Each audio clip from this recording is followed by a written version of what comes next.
Hey, what's going on everybody? My name is Monotui, coach of the Tampa Bay Luxrays, and today I'm bringing you guys our PPL Season 5 Week 7 match versus Colton, coach of the Canberra Toucannons. I almost said Osaka EVs because that's what it says on screen. We were going up against the Canberra Toucannons.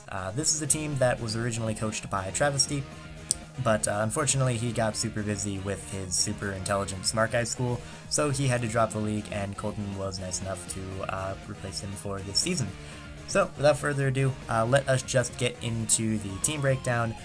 As you can see on our team, we have our 3 attacks Toxic Victini with the Colbur Berry in order to take a pursuit or knockoff from the Crocodile, which is very nice. We have an Electrium Z Hydreigon actually with Thunderfang, which is meant to kind of deal with the Primarina. After Rocks and after switching in onto 1 Dark Pulse, it is in range of the Gigavolt Havoc, which is really nice. Then we have actually a Choice Banded Howlucha, just because Banded High Jump Kick is not something he switches into easily. Primarina doesn't have good Viz Def. Latias doesn't necessarily want to switch into it, plus I am running U-Turn onto this thing. And it's able to 2-KO or OHKO pretty much everything else on his team, which is really nice. Then we have a special defensive Spike Stacking Klefki with dual status, Thunder Wave and Toxic, which is going to be very useful for that Arcanine as well as the Latias, as well as the Primarina, which can be very useful. I can also Toxic the Jolteon. Then we have a physically defensive Gliscor, meant to kind of take on his not really his Latias, but mostly there to take on the Crocodile, as well as whatever set of Celesteela I can taunt Celesteela, stop it from autotomizing or leech eating me, which is going to be very nice. Can also outspeed the Primarina, Earthquake it, do some damage to the Arcanine as well, which is going to be very useful. And then we actually have a Choice Banded Swampert, because it's a very threatening Pokemon versus his team. Like, his team doesn't have good switch-ins to Banded Waterfall. Crocodile can't OHKO me, Arcanine can't OHKO me, Celesteela can't OHKO me unless it has Energy Ball. Jolteon can't OHKO me with anything, Primarina can't OHKO me unless it's running Energy Ball and it's faster than me, Latias can't OHKO me unless it's running Grass Knot, so Banded Waterfall is actually really good versus his team.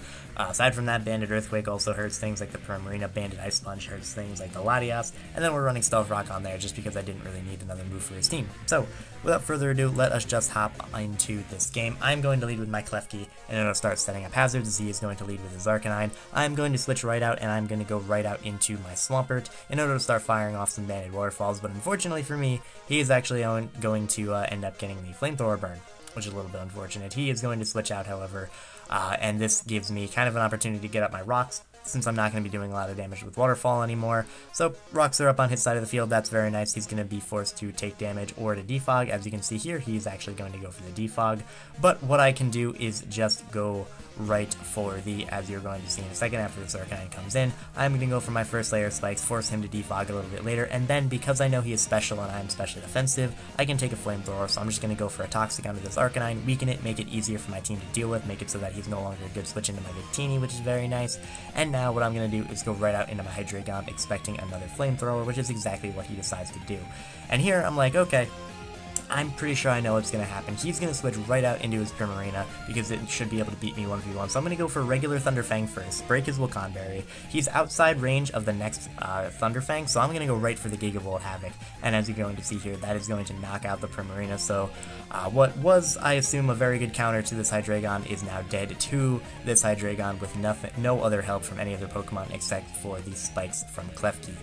Speaking of Klefki, I am going to switch it in here as he is going to go right for the Draco Meteor with his Latias, and then I'm going to follow that up with a Thunder Wave, expecting him to possibly want to stay in and maybe Earthquake me or just go for some damage onto me, and I am able to land a Thunder Wave onto this Latias, which is really nice because now my Klefki can hit it with a Play Rough, and my Hydreigon outspeeds it and can knock it out with Dragon Pulse, which is very nice. Here, as you can see here, he's going to go for the defog, getting rid of those spikes. And then he is going to go out into his Arcanine, expecting another Play Rough. As you can see here, I'm just going to go for another layer of spikes. I don't mind him knocking out my Klefki at this point. It's done its job to the fullest extent that it needed to. But because I have the opportunity, I am going to switch out into my Swampert and take another Flamethrower. And there shouldn't be anything he can knock me out with at this point. I should be able to take whatever he wants to go for. But he is actually going to reveal the Power Herb Solar Beam, and that is really cool to see. It's going to knock me out. He probably didn't go for it earlier because he didn't know if I was Rindo or not, but from that range it didn't matter regardless. But because it looks like he's kind of a speedy Arcanine because I was very fast on my Swampert, I will be able to knock him out with the Dragon Pulse from my Hydreigon, and he is going to go down. Now he's going to send out his Crocodile, and I don't want damage on my my Hydreigon. I don't want to take a superpower, so I'm going to switch out to my Klefki thinking I'm going to sack it, as he actually ends up going for the power-up punch, which is a little bit scary because he will be able to knock me out, and he is now a +1. However, I do have my Choice Banded Hawlucha that can just knock this thing out, so we're going to go for a high jump kick, and we're going to miss. And we're going to take 50%, and then he's going to knock me off, which is actually not the worst thing in the world because now my Unburden activates, and I can knock this thing out with a high jump kick. However, he decides to hard switch into a Celesteela, which is going to get to a KO'd, and I outspeed. So I'm going to go for another high jump kick, and he actually goes out into his Latias, which I can also 2 a KO, but I miss another high jump kick. So because of the plays that he made, if I had hit that high jump kick, I would have been able to sweep through the rest of his team, which is kind of funny because with Unburden I outspeed the Jolteon, but regardless, I can just go out into my Hydreigon afterwards, knock out his Latias with the Dragon Pulse, and then he is going to go out into his Jolteon. This cannot OHKO me with anything, including Specs HP Ice, so I'm just going to let him hit me, and then I'm going to smack him with an Earth Power. He's actually going to live, and then he's going to go for the Volt Switch, kind of probably predicting my Victini to want to come in. But that's not a play I wanted to make, so he's going to go for the Volt Switch right out into his Celesteela, and because I don't want to miss a Fire Blast, I'm going to go right for Thunder Fang. It's going to be able to knock this thing out, which is really nice, and then he is going to go back out into his Jolteon in order to knock me out. However, once this thing goes down, I can then just go out into my Victini and knock this Jolteon out because he cannot OHKO me with anything, including Spec Shadow Ball. As you can see here, he's going to go for the Hidden Power Ice. I'm going to U-turn on out, knock out this Jolteon, and then I'm going to go right out into my physically defensive,